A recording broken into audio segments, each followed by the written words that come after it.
السلام علیکم۔ افطار کے وقت 10 لاکھ آدمیوں کی بخشش۔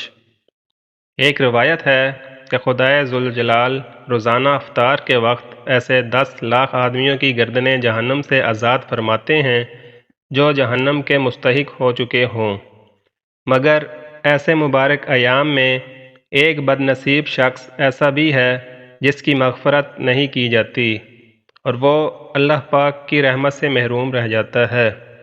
یہ وہ شخص ہے جس نے شراب سے روزہ افطار کیا ہو۔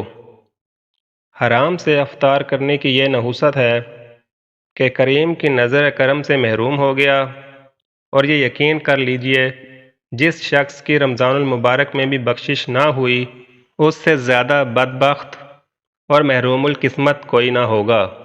ایسا شخص واقعی بدبخت ہے، اس کو محروم ہی رہنا چاہیے۔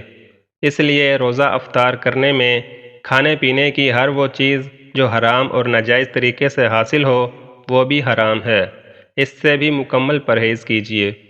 اور موجودہ دور میں لوگ سود اور شراب کو تو کچھ نہ کچھ حرام سمجھتے بھی ہیں، مگر بہت سے افعال و اقوال کو حرام ہی نہیں سمجھتے اور بلا خوف و خطر ان میں مصروف رہتے ہیں، اور احساس تک بھی نہیں ہوتا کہ ہم کیا کر رہے ہیں، اور حد تو یہ ہے کہ روزہ میں بھی بدستور مبتلا رہتے ہیں۔